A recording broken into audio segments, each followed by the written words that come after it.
Welcome to the SRNA Ask the Expert podcast series, a special edition in collaboration with Centers for Disease Control and Prevention, Division of Viral Diseases, or CDC.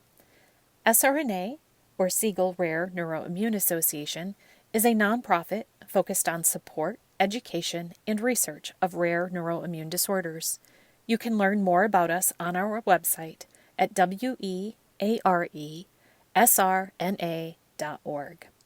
My name is Rebecca Whitney, Associate Director of Pediatric Programs with SRNA. For this podcast, pediatric neuropsychologist Dr. Lana Harder joined me to discuss speaking with your child or teen about their rare neuroimmune disorder diagnosis, making sure they're included in their own medical decisions, and recognizing difficult questions or circumstances that may arise after a diagnosis of AFM and the other rare neuroimmune disorders. Dr. Harder completed her doctoral training at the University of Texas in Austin and completed her pre-doctoral internship at the Kennedy Krieger Institute and Johns Hopkins School of Medicine in Baltimore, Maryland. She completed her postdoctoral fellowship in pediatric neuropsychology at Texas Children's Hospital and Baylor College of Medicine in Houston, Texas. Since 2008, Dr. Harder has served as a clinical neuropsychologist at Children's Health in Dallas and as Associate Professor of Psychiatry and Associate Professor of Neurology and Neurotherapeutics at the University of Texas Southwestern Medical Center. She is board certified in clinical neuropsychology with subspecialty board certification in pediatric neuropsychology. She specializes in the neuropsychological evaluation of pediatric patients from infancy to young adults with disorders of the central nervous system. Dr. Harder serves as the co-director of the Children's Pediatric Demyelinating Diseases Clinic. Her research interests include cognitive and psychosocial outcomes for pediatric multiple sclerosis, transverse myelitis, including acute flaccid myelitis, acute disseminated encephalomyelitis, clinically isolated syndrome, and neuromyelitis optica spectrum disorder. Thank you, Dr. Harder, so much for joining me today for the podcast. We're here to talk about talking with your child after a rare neuroimmune disorder diagnosis. And these rare neuroimmune disorder diagnoses of ADEM, AFM, MOG antibody disease, neuromyelitis optica, optic neuritis, or TM can be very challenging from not only the diagnostic perspective and treatments, but also from the mental health perspective. It's often a time marked by confusion, fear, and can be incredibly traumatic experience for the child or the individual diagnosed, as well as for their parents and caregivers. So, although we don't have enough time to address all of the possible aspects of how these disorders in different stages after a diagnosis may impact a child or their parent, caregiver, or even their siblings, our hope is to better understand discussing these diagnoses and possible ways in which we can help ease some of that anxiety, fear, and empower children and families to be their best advocates for themselves. When a child is facing one of these diagnoses, there are generally many tests and a myriad of medical professionals that they may see. As a parent or caregiver, how do we discuss these tests with the child? How does this change with the age of the child?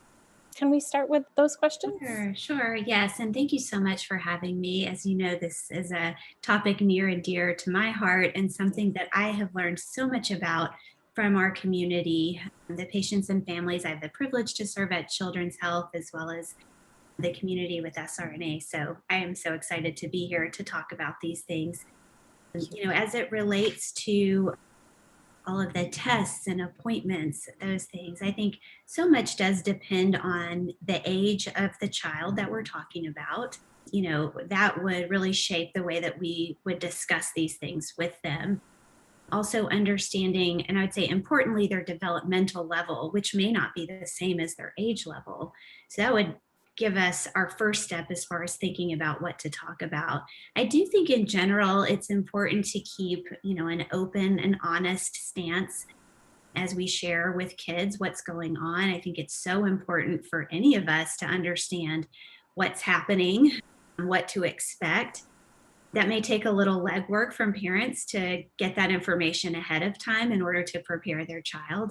But I think a couple of things I would mention off the bat is avoiding information overload, keeping things simple, telling them what they need to know to be prepared. And then, really monitoring the child for their responses and reactions upon hearing about this. Do they seem afraid, sad? What are the feelings? And then kind of reflecting those back and validating those for the child, I think are all really important aspects to that communication.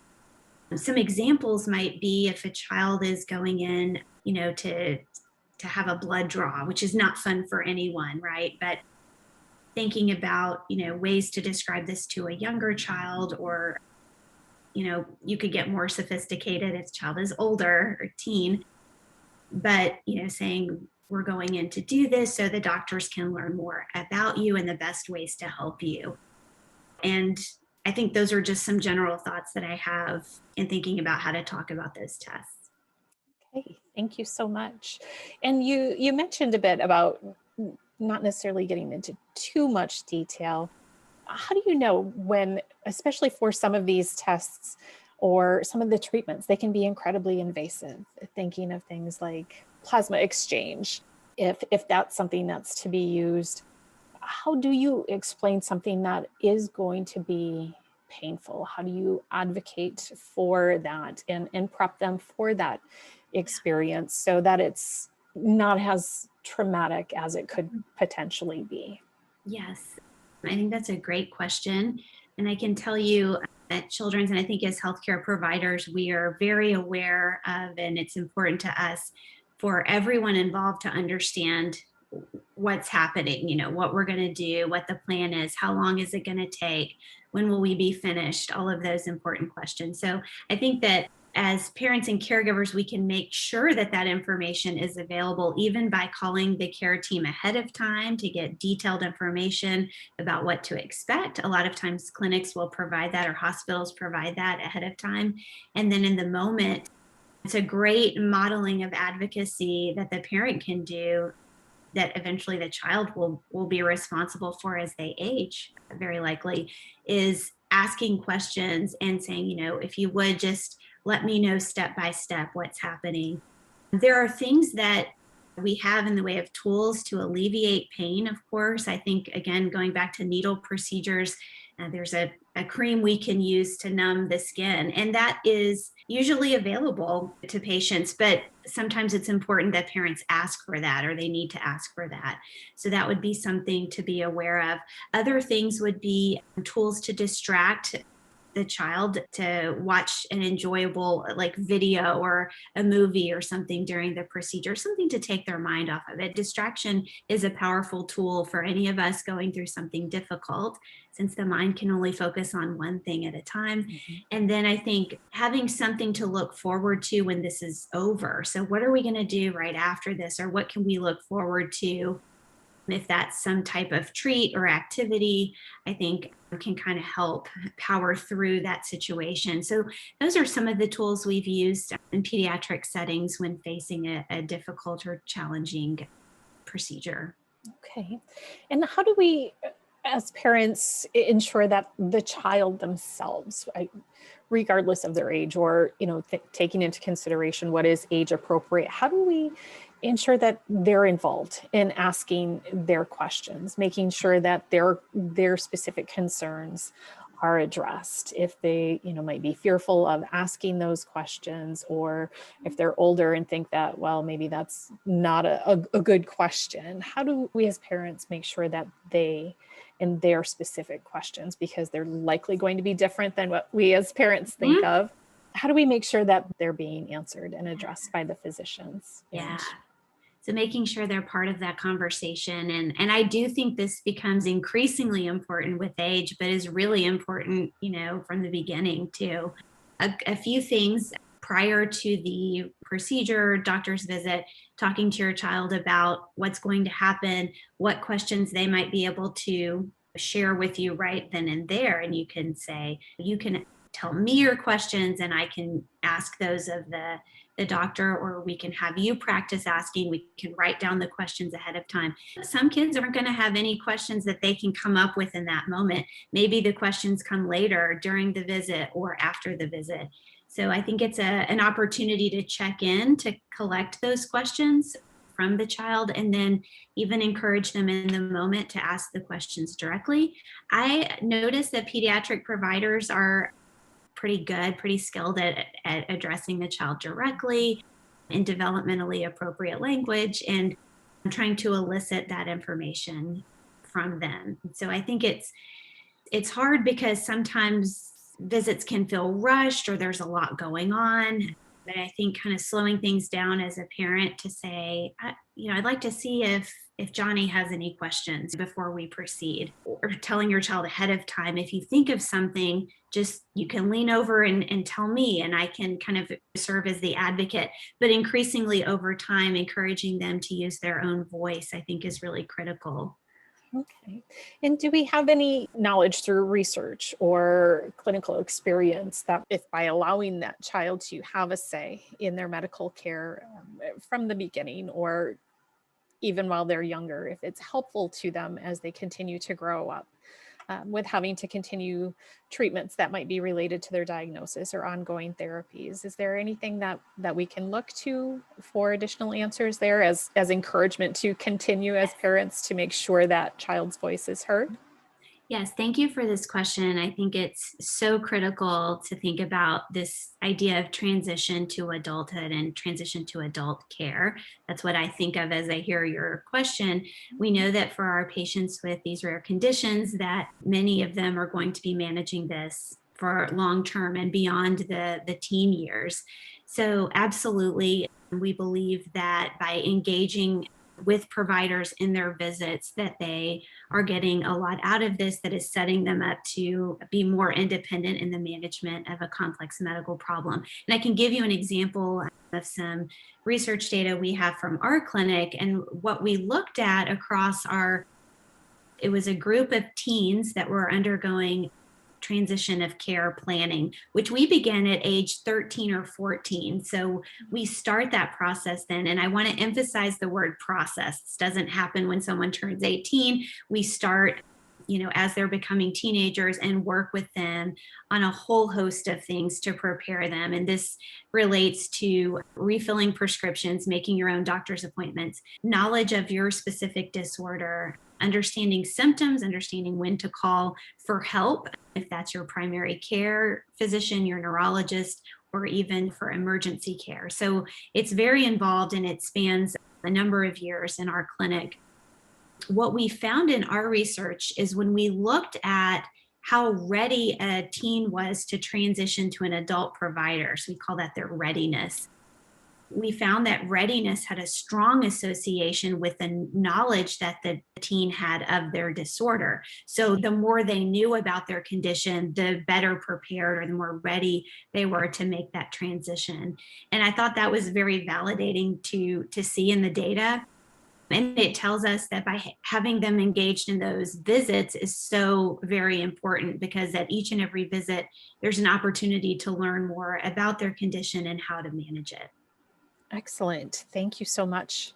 If a parent is noticing that a child's not involved, they're not asking questions because they're not necessarily not aware or able to do so, but they're just simply allowing the parent to take the lead on that. Should they be encouraged to ask those questions? Should a parent speak up and ask them and try to get more questions out of their child to get them to be more participatory in their decisions? I would say definitely we want to encourage that. And what you point out is a great point, that I think as kids grow up, especially when they're younger, they rely more on the voice of their parent in any situation. So the idea with the transition preparation and planning is we're gradually handing the reins to the child to start to be responsible for those interactions. And so one way that we do that is having the medical provider in the room addressing that child or teen directly and eliciting responses and questions from them. We even kick parents out of the room at a certain point at doctor's visits so we can have that one-on-one time. And that's very intentional, and to model what it's like when you are the only voice in the room and you're there as an advocate for yourself to get the information you need and to give the information that the physician needs about your specific medical care. So I think that there are some kind of process things. So encouraging the physician to speak directly one-on-one with the teen, or turning to your teen in the room at the clinic and saying, what questions do you have? Maybe talking about that beforehand. So in case so they don't feel completely put on the spot. I will mention one other thing. I notice when we walk into clinic rooms, a very common scene is for the child or the teen to be on an electronic device, listening to music or playing, and that's totally fine because they're waiting for a while between each provider. So we understand that they're entertaining themselves. But what we want to see is once the provider's in the room, that we put all distractions aside and really have them try to tune in. I believe that our kids are listening. I think their siblings, if they're present, are also listening. Even if they don't let us know that, I think that they are taking in a lot of information, even if it seems a little bit more passive. But what we see typically with age is that our teens become better able to speak up for themselves, to ask those questions, and engage in giving answers. So I think it's hard for parents, but gradually having parents not provide the answers, or at least let the teen speak first before maybe they chime in with supplemental information. That's just one kind of behavioral change a parent could make to let their teen speak up for themselves. Okay, thank you. And I think you mentioned in your clinic, you typically start the transition process at about 13, 14 years of age. And my next question was going to be, is there a more appropriate age at when a child should kind of take that lead in those questions? And for those who may be newly diagnosed and they're already an older teen, does that change the process? Does that add some urgency to making sure that they are very much aware of what is going on, more details? I know from personal experience with a child who had medical concerns as an older teen, as soon as that child hit 18, I no longer had access. I had absolutely no say. So just curious about that aspect of it. Yeah, sure. So as far as the age, I think since it is a process, we start that process by 13 or 14. What we're really expecting realistically as they get to, I'm going to say 15, 16 and older, we really want them to start being the main voice that we're hearing in the room. Of course, we want parents to be involved. Parent and caregiver involvement is absolutely critical, and there's a lot of information parents can provide that we have to have in that setting. But as you point out, at 18, things really change, and then we're looking to the adult patient now to say, do we have your permission to talk to your parents as part of this visit? And so things really change overnight. The transition process is much more gradual, and that's why we start early. So I don't think there's a magic age for that, but as we look at our teens, quote unquote, graduating from our clinic, we're really expecting this by the time they reach 17, 18. We are very mindful of the patient who comes to us at that age, at 16, 17, 18. We don't have as much time to practice and work with them on that, but we do use the time that we have and still go through the same information with them. So we meet them where they are and set the expectations in the timeline that we have available. Okay, thank you. Facing one of these diagnoses, it can mean that there may be a certain level of disability, whether it's short or long-term, associated with it for the child. How does a parent begin to answer questions, those difficult questions from their child that we simply may not have an answer to yet? If a child has lost their ability to walk, the mobility in their lower extremities has been impacted, And they ask, will they run again? Or will they have the ability to play baseball on their team as they did before? Mhm. Where do we start as Yeah. parents with those kinds of questions? Yes. A really difficult question without any easy answers. I would say, first of all, it is perfectly fine to say, I don't know, and to focus on, the here and now and kind of immediate future for, so what are we doing to shape the future, if that is in terms of rehab. So this would also depend on where the child is in their medical trajectory. Are we in the acute phase? Are we post acute? If so, how far out? And what do we know from our doctors and our rehab team as far as the expectations go? And I think engaging those teams in these discussions can be a really great thing, and to partner with them to have the conversations. So I think, again, it's okay not to know exactly what that answer is, but to focus on what are we doing now to make gains and improvements. What are we doing to adapt, right? What are the things we can do to adapt, and how can we be involved, now or in the future, with activities that can be adapted for the child or the teen that we're talking about. I think that it's really important to embrace different concepts along the way, disability being one of those. I think disability becomes part of that identity formation, and it's so critical to know what age the child is when they had the event, and as they go through rehabilitation and as they adapt to life in whatever situation they're in. So I'll give a shout out to our colleague, Dr. Anjali Forber-Pratt, who does research in this area, who is studying exactly this topic of how does disability tie into a person's forming of their own identity. And I think that's really important. And also plugging our kids into communities where they can, be with others who have disabilities and explore what that means, and develop and foster those relationships. I think our camp, our family camp through SRNA is one great way to do that. Adaptive sports being another way. So much of the answer to that question depends on that individual child and where they are in this journey. Yes, thank you. Thank you so much.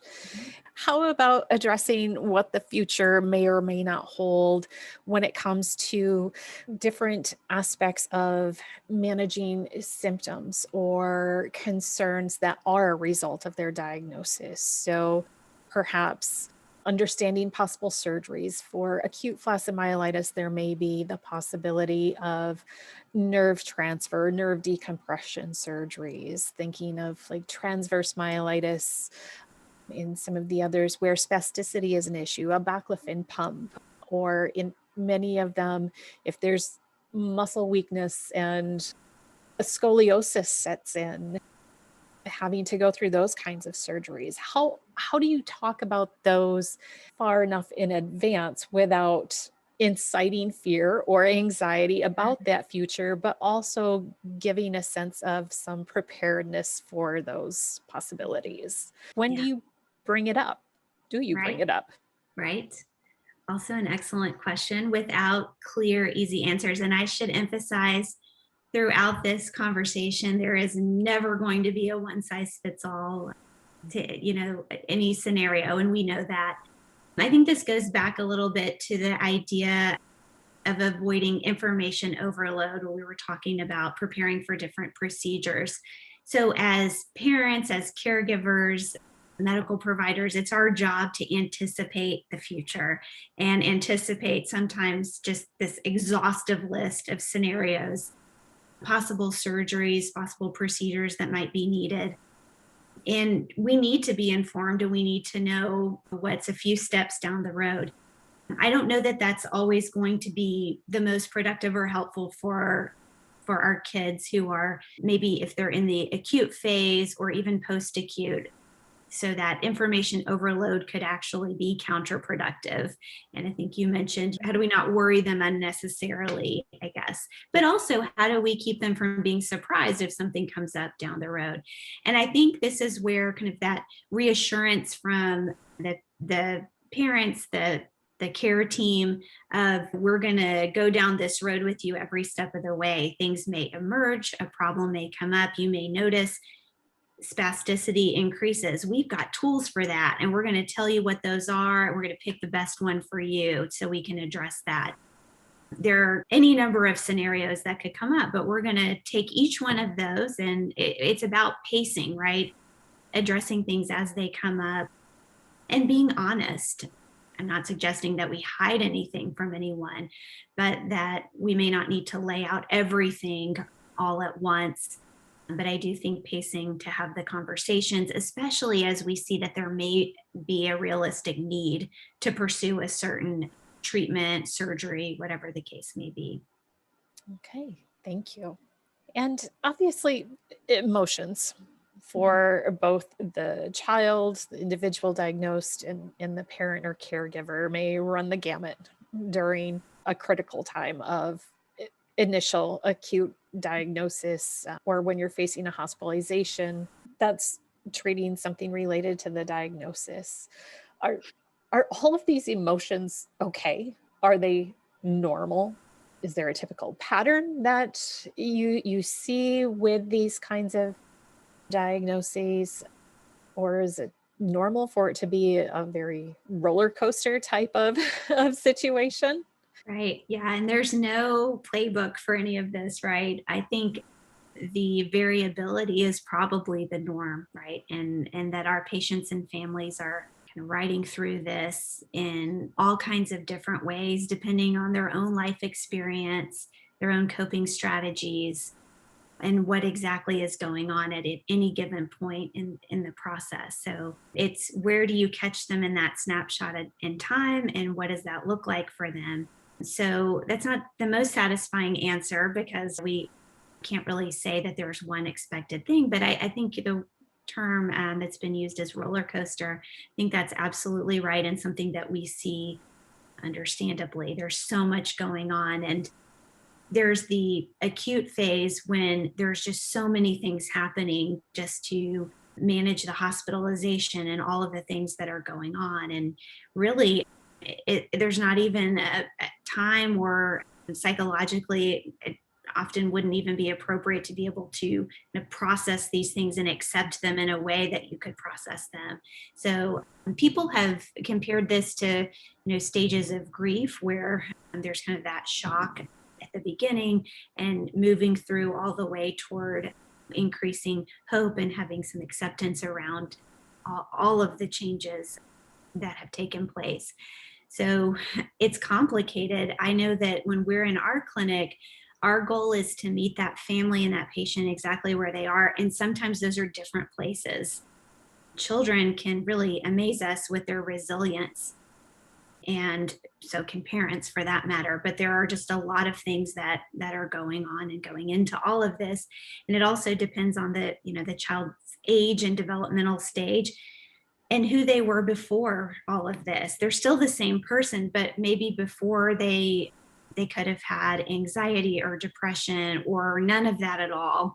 So it's so unique. It's as unique as each of the individual patients. So it's hard to speak to that. I can definitely speak to some of the trends that we see as far as when emotional problems do surface, and of what the nature of those looks like.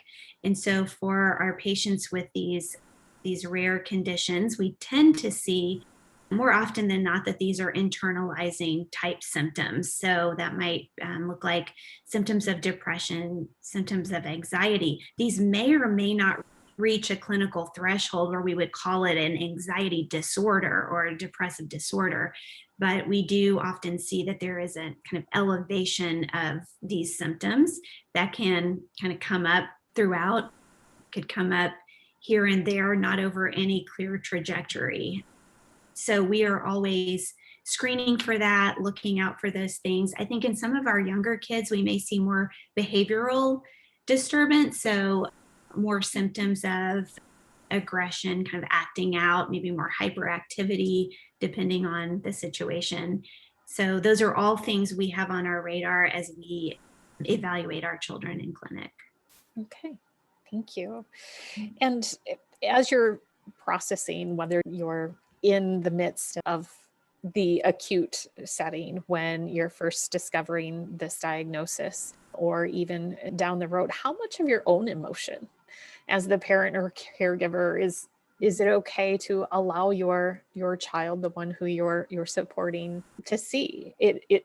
Does it help them to see that you're human, you're scared, you have those anxieties, or does it hurt them? Does it put that upon their shoulders as well? So that's something personally that I've often struggled with. Yeah. So I'm just curious, where should we draw the line for our kids? Yeah.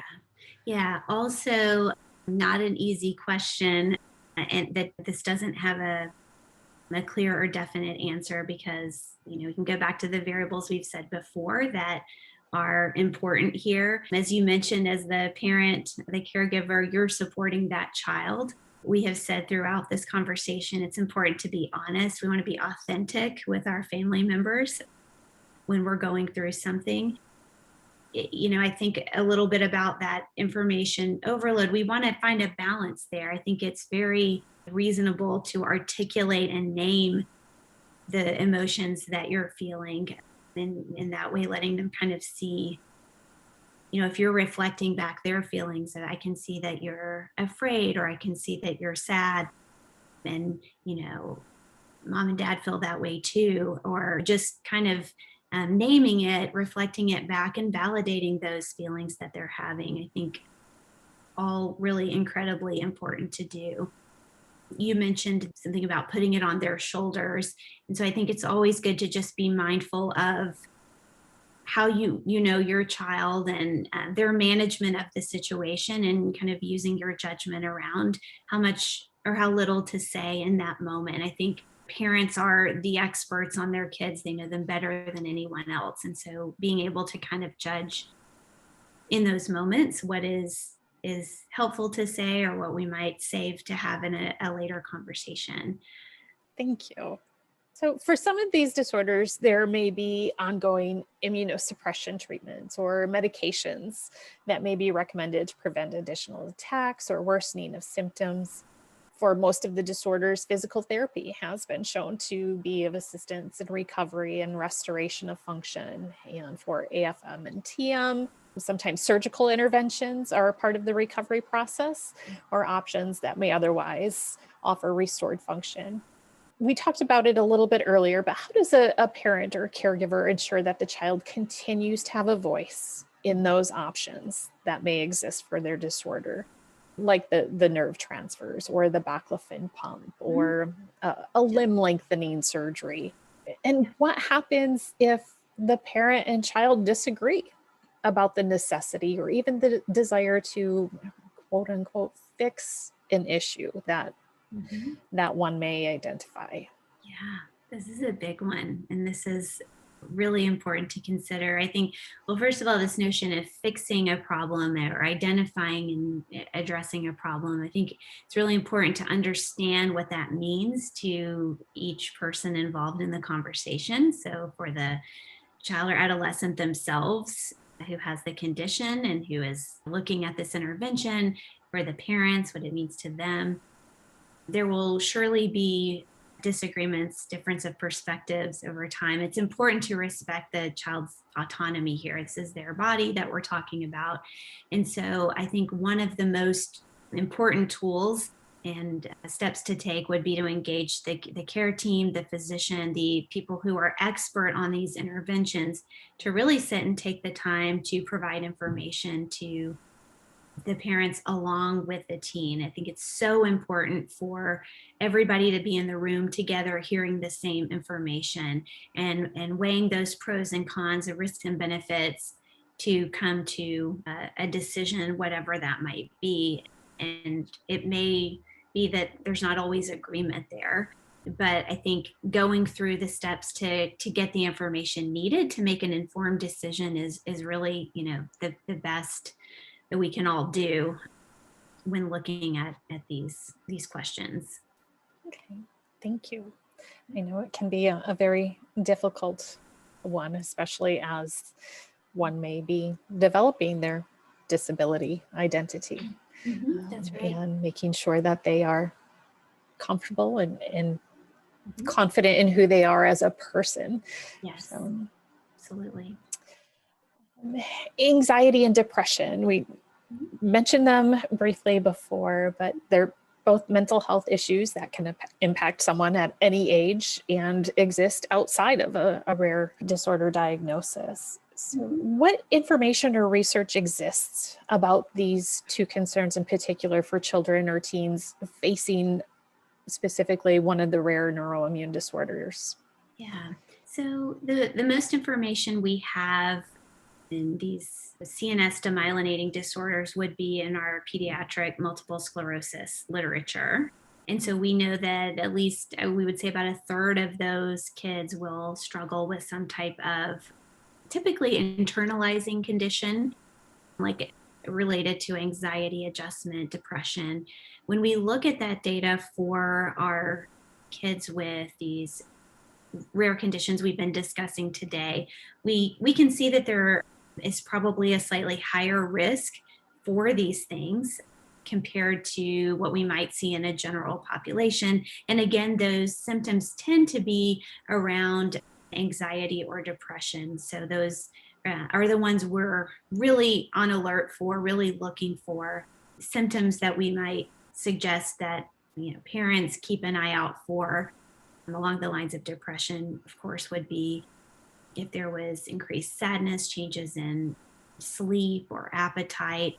And that can go either way, too much sleep or too little sleep, overeating, undereating, either of those. Often these things can manifest as more irritability in children. So if seeing them, be more irritable or have reactions that are maybe disproportionate to the situation, that could be a sign there too. With anxiety, excessive worrying, of course, and things of that nature. There are many different types of anxiety disorders. And as I said earlier, it may be that some symptoms are present. It may not reach a clinical threshold. What does that mean? Well, does it interfere with daily life and their ability to function and do what they need to do each day? Does it interfere with relationships, whether that be family relationships or other social ones? So these are the kinds of things to look out for. Okay. And do the possibility of either of these, anxiety or depression, does the chance of it happening change for a child or individual who's been diagnosed with a recurrent disorder versus a one-time inflammatory event?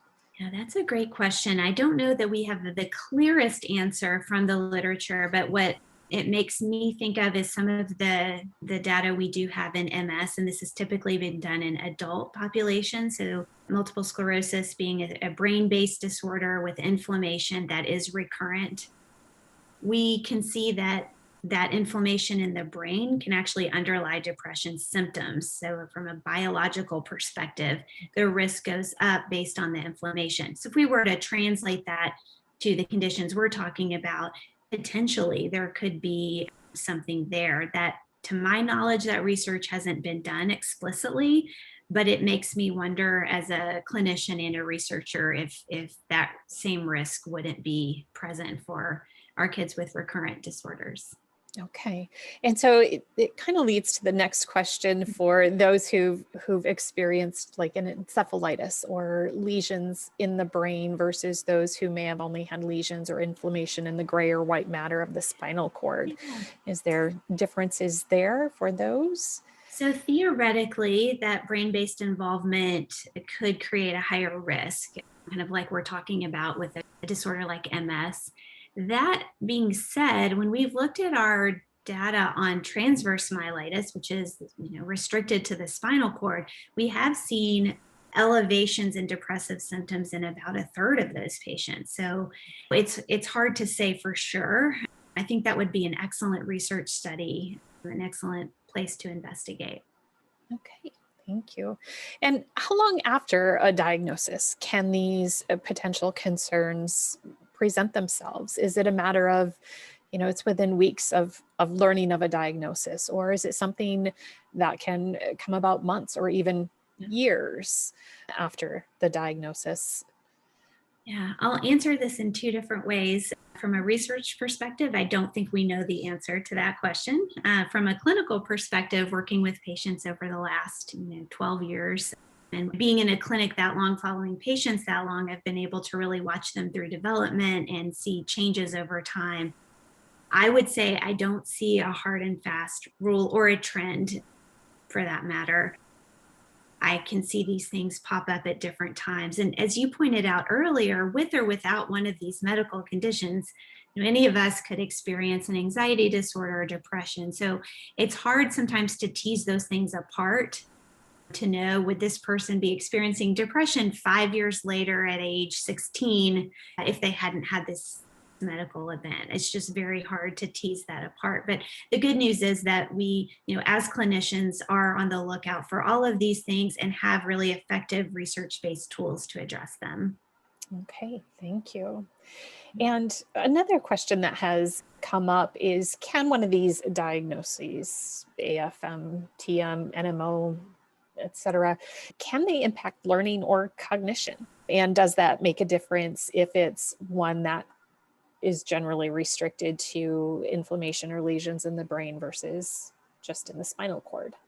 Yes. So the short answer to that, when we look across all of these different clinical groups and all of the research that we have, is that there is an increased risk for learning difficulties. But I quickly then want to emphasize these do not affect everyone the same way. And in fact, many, often most of the patients won't have those problems. So we want to keep all of this in perspective, but know that there seems to be an increased risk for kids with demyelinating disorders as a whole as it relates to learning and cognition. And one of the things that seems to pop out every time we look at this data is the ability around certain aspects of memory, which is all part of learning, right? So if we ask someone to learn information across, say, 5 trials, where we give them that information 5 times, the weakest area inevitably, when we look at the pattern of performance, is that trial 1, that very first trial. So that initial learning is many times below what we would expect for someone that person's age to be able to learn and retain. The other has to do with what we call our mental scratch pad or working memory. So that also tends to be an area where there's a little bit more difficulty. And attention is also related to all of this. So attention is the gateway to memory. And so if we have a compromise there, we're going to struggle to remember information being given to us. So those are some of the areas where I see more difficulty. And I'll mention one more thing that some may or may not put into a cognition category, but it certainly relates to school performance. That has to do with fine motor skills, which can be impacted in different ways and in a whole range of severity. So just the act of writing things down, taking notes, or typing notes for a class. So we have to really be mindful of how the fine motor components can play into that learning experience and participation in a classroom. Okay, thank you. These are very important pieces of information to know when learning of these diagnoses.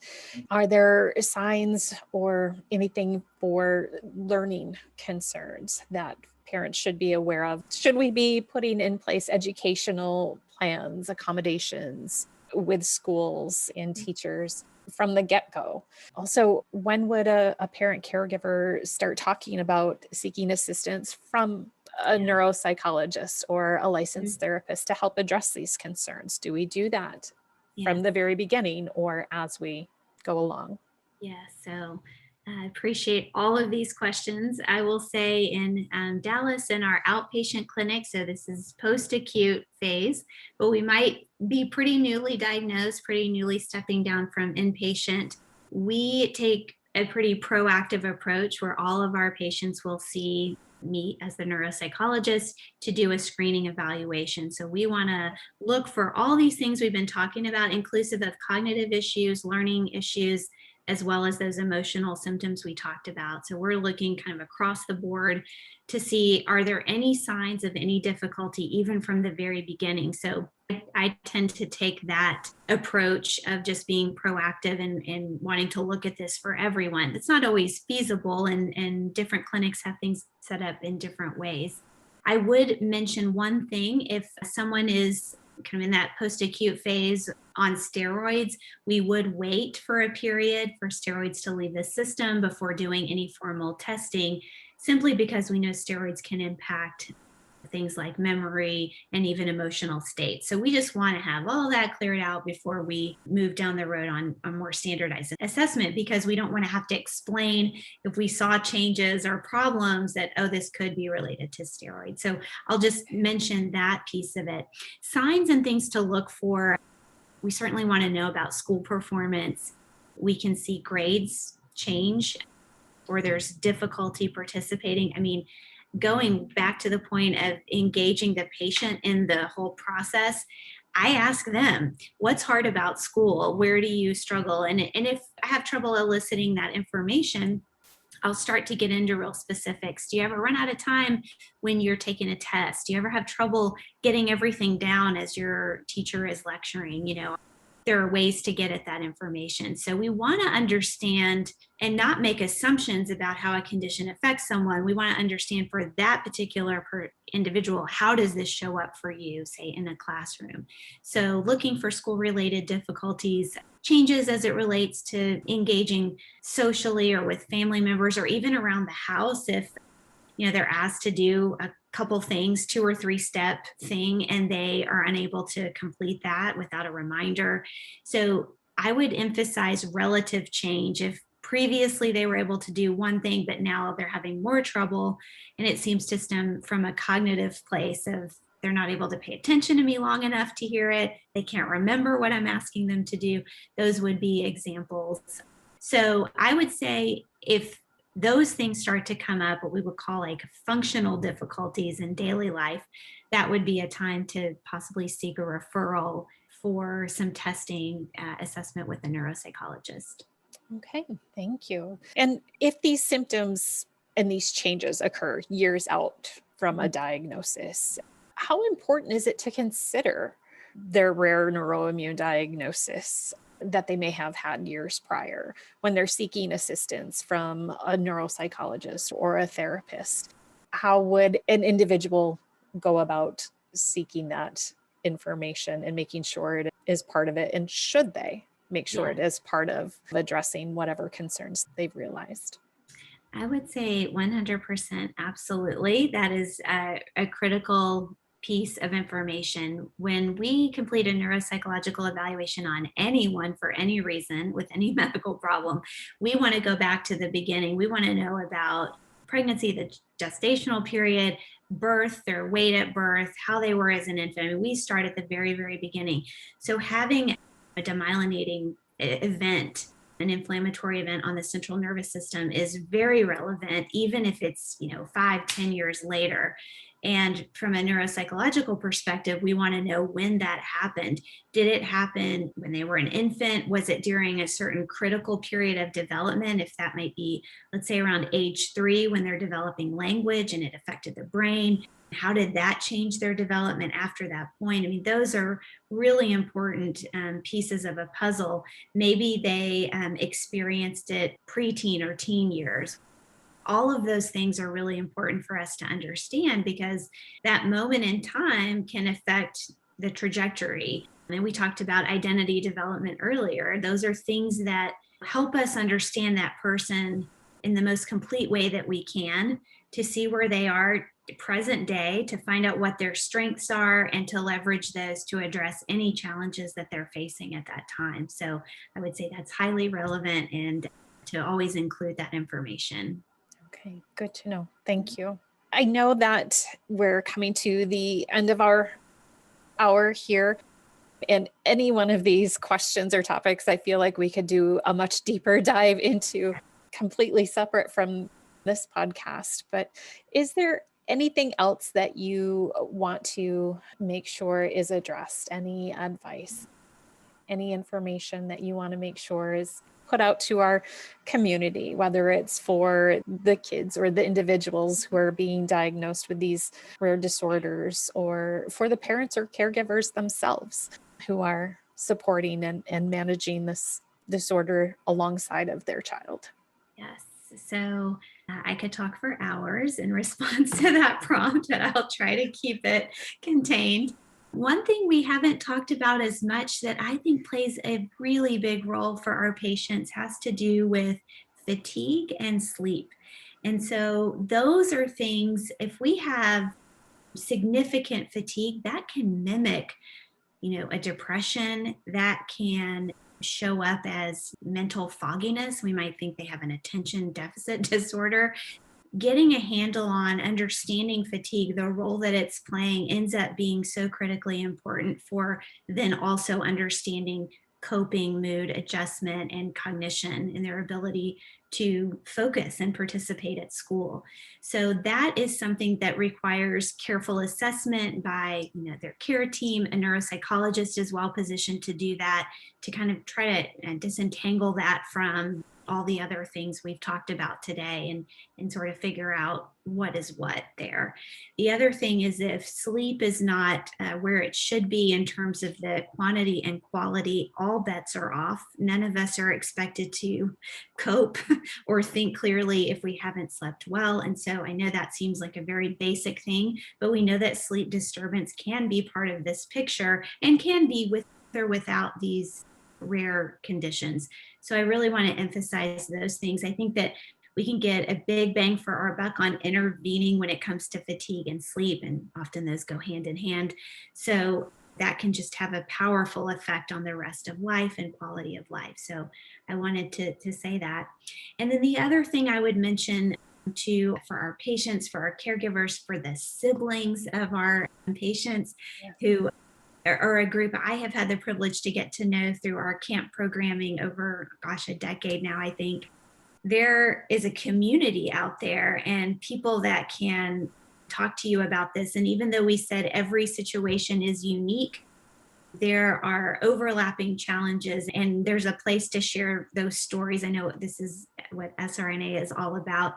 The camp experience, I think, is truly unique in that these are people that can come together, be in the same space, COVID aside, when we get back to in person. And I think that that's just has such a powerful effect on our families, on our teens with the conditions, to be able to sit and talk to one another about this.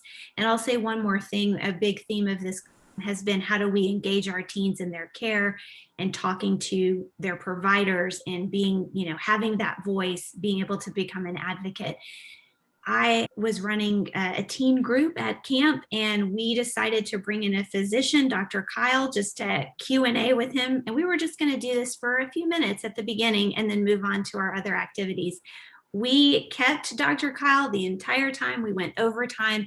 They had so many things that they wanted to ask in a relaxed environment where they could talk to a physician. They're not in a clinic, and it was just the safe space to be. And so I say all this to say, I think our teens do have questions, and I think coming together and hearing the questions that the other ones have, kind of comparing notes, comparing strategies and what works well, that to me is as powerful as anything else when we talk about addressing all of the things that we've talked about today. So I wanted to mention those things as well. Yes. Well, thank you. Thank you so much. I truly appreciate your time and your insight into so much of this. And I look forward to getting back to in-person camp with our families, our kids, and making sure that parents and the kids themselves, the teens, have that support as they go through these diagnoses. So thank you again. Thank you for having me.